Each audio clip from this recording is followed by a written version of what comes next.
Hello, everyone, and welcome to our monthly Health and Wellness Insight series. Each month, we bring you the latest and most practical industry trends and innovations in the world of supplements and functional health.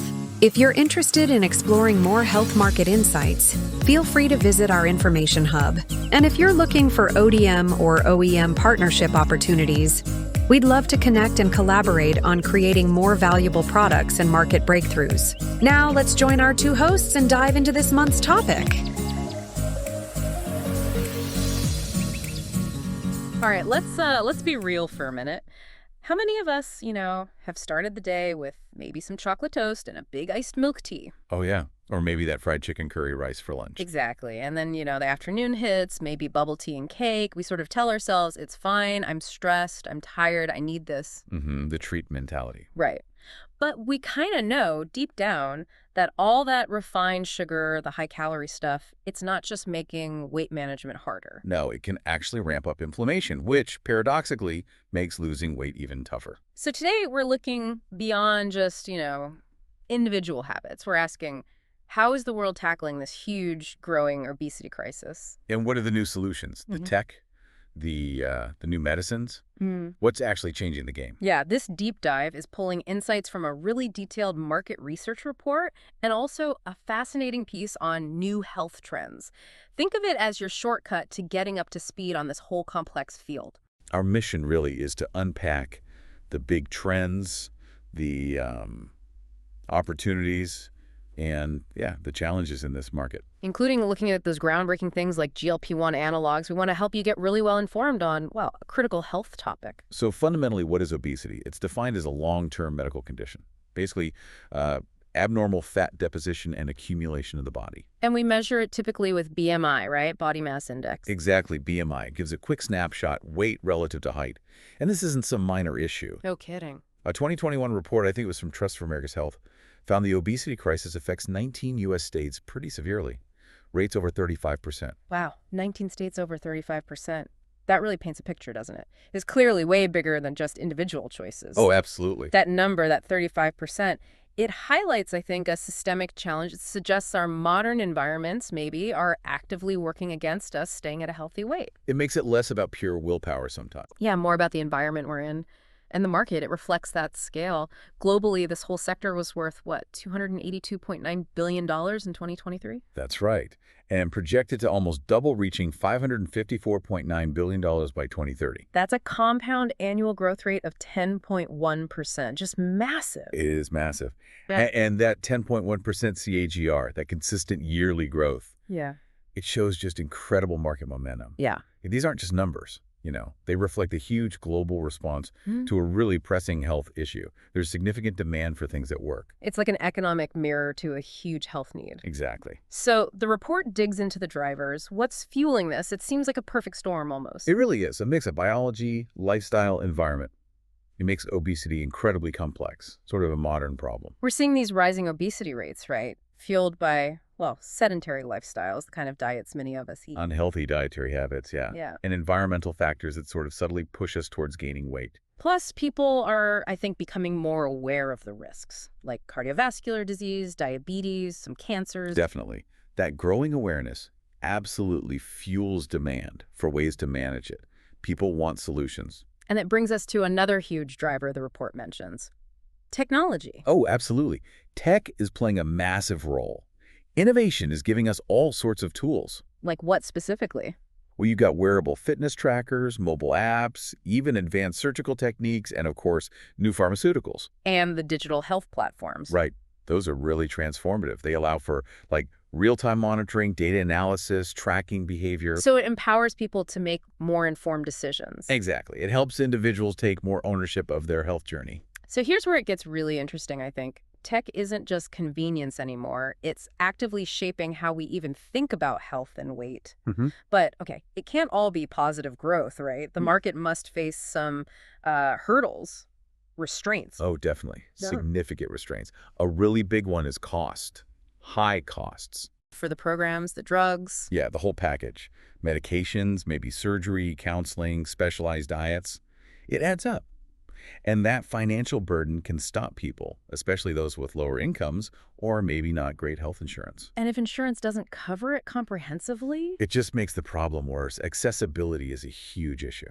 Which raises that important question, doesn't it? The Yeah. market's booming, yes, but are we actually making these solutions accessible and sustainable for everyone who needs them? That's the million-dollar question, or maybe $1 billion, given the market size. Another restraint, the lack of really effective long-term solutions for many. Right. So things work for a while, maybe, but then. Exactly. Sustaining weight loss is still a massive challenge. You have fad diets, temporary lifestyle changes. They often give short-lived results. And that must undermine people's confidence. It does. And remember, obesity is complex. It's got genetic links, environmental factors, behavioral aspects. Developing treatments that work universally is inherently difficult. You mentioned something earlier, retaliatory eating. Yeah, that's a term sometimes used. After someone stops a restrictive plan or medication, the body can fight back, essentially. Increased hunger signals, a strong drive to eat more. It makes keeping the weight off a real physiological battle, not just mental. Wow. So it's not just about reaching the goal, it's fighting to stay there. Does the report suggest how the market is trying to tackle that sustainability or accessibility issue? Or is the focus mainly on growth? The report touches on it, mostly in the context of new drug development and delivery methods, trying to find things that are easier to stick with or maybe cheaper long-term. But the tension is definitely there. And speaking of challenges, the pandemic had a weird effect, didn't it? The sources mention this dual impact. It really did. For a lot of people, routines got disrupted, less physical activity, more sitting around. Less stress, anxiety. Yeah, all that uncertainty. It led to unhealthy eating habits and weight gain for some. Definitely. But then for others? Right. The flip side. Yeah. For some, the pandemic was almost a wake-up call, an opportunity to prioritize health, focus on weight loss. And we saw that surge in telehealth. Exactly. Virtual consultations for weight management programs took off. It pushed people towards remote help, which was interesting. Okay, so that's the broad picture. Drivers, hurdles, the COVID factor. But let's zoom in on the innovations grabbing headlines. These GLP-1 analogs, the skinny shots. They're everywhere now. They've become super prominent, right? Known for rapid, significant weight loss, celebrity endorsements, the whole deal. So what does this all mean? How exactly do these things work their magic? Okay, so what's really groundbreaking about GLP-1, I think, isn't just one effect, but how it coordinates multiple things in the body at once. Ah, okay. It's basically mimicking and amplifying the body's own signals for feeling full and managing metabolism. It's more holistic than older drugs that just targeted one thing. So GLP-1 is a natural hormone. Yeah, secreted by your intestines after you eat. It kicks off several weight loss mechanisms. These shots just mimic and boost its effects. How specifically? Well, one, they hit the brain's satiety center, so you feel less hungry. Two, they slow down how quickly your stomach empties. Ah, so you feel fuller for longer. Exactly. You naturally eat less. Plus, they help stabilize blood sugar by improving insulin sensitivity and reducing glucagon. And they seem to promote fat breakdown, too. It sounds like it's retuning the body's basic systems. That's a good way to put it. It feels like a new era where we're adjusting the system, not just treating a symptom. Wow. So it's less about willpower and more about tweaking those internal signals. That really changes how you think about it. But you mentioned natural GLP-1. It doesn't last long in the body. Exactly right.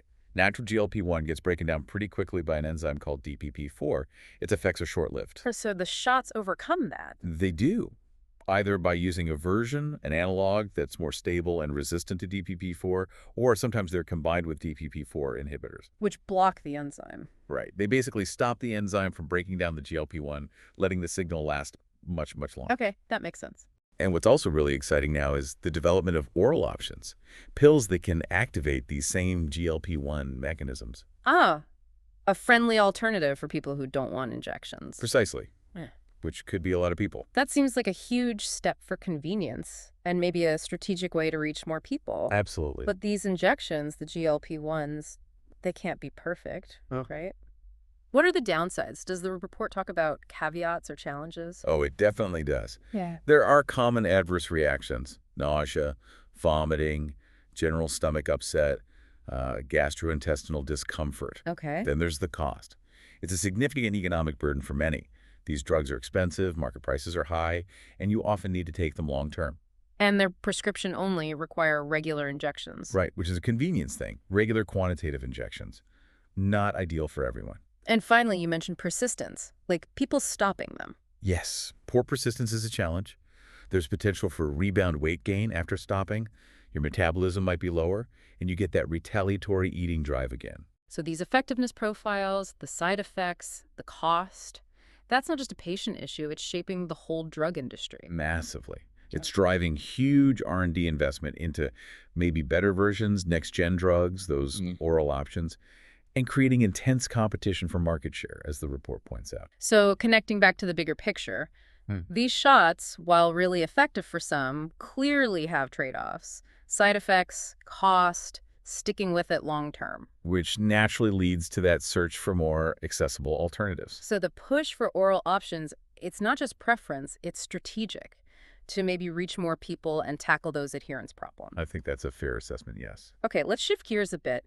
How is this huge market actually breaking down, segmenting itself? When we talk about key segments driving growth, fitness equipment really stands out. It's the largest segment. Yeah, that makes sense. People are more aware of the health risks of obesity. They want convenient ways to manage weight. Right. Treadmills, stationary bikes, ellipticals, weights, things you can use at home or the gym, makes fitness feel more accessible. True. But while fitness equipment is the biggest piece of the pie now, it's the slimming center segment that's projected to grow the fastest, the highest CAGR. Interesting. Why is that? Well, their growth seems tied to offering personalized, comprehensive programs, like diet plans, exercise routines, sometimes medical supervision included. So people want that structured support, that professional guidance, more than just a machine. It seems so. That tailored approach is increasingly appealing. And it's fascinating how different parts of the world are tackling this. You see high-tech solutions, but also these very personalized, human-centric approaches gaining ground. Absolutely. Take the Asia-Pacific region. It currently holds the largest market share. What's driving that? Increasing awareness of obesity's negative effects, again, but also a really strong demand for tailored solutions there. You see personalized healthcare rising, things like genetic testing to guide diet and exercise. Wow. Yeah, alongside all the wearable devices and mobile health apps. It's a real embrace of individual-specific strategies. And then Europe. Europe is projected to show really lucrative growth. It seems linked to rising income levels in many areas. So people have more disposable income to prioritize health and wellness, including weight management. That seems to be a key factor. Yeah. And you see European companies responding, expanding their operations, their distribution networks to meet that growing demand. They recognize a big, evolving consumer base. So, wow, we've really covered a lot of ground here, this vast, complex world of weight loss and obesity management. We have.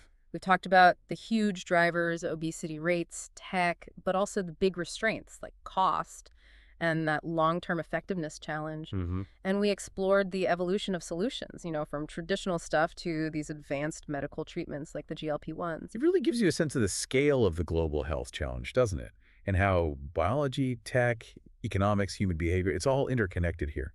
Definitely. This deep dive, hopefully, has given you a pretty comprehensive overview of this vital health sector, the immense problem, and the innovative but still challenging responses. Absolutely. It's a dynamic field, that's for sure. So as we wrap up, maybe something to think about.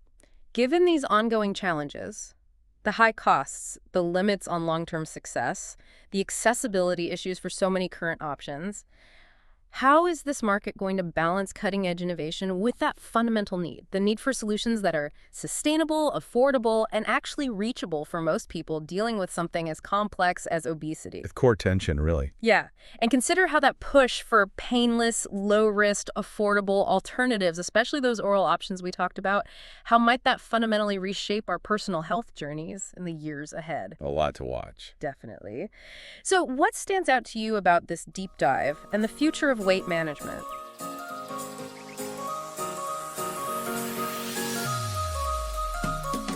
Thank you to our two hosts for their insightful discussion. That wraps up this episode of our Knowledge series. If you have any thoughts on today's topic or want to explore more about the health supplement market and product trends, feel free to visit our info hub or reach out to us directly through our website. And if you're looking for ODM or OEM collaboration, we warmly invite you to partner with us to create impactful next-generation wellness products. Thank you for tuning in. We look forward to connecting with you again next time.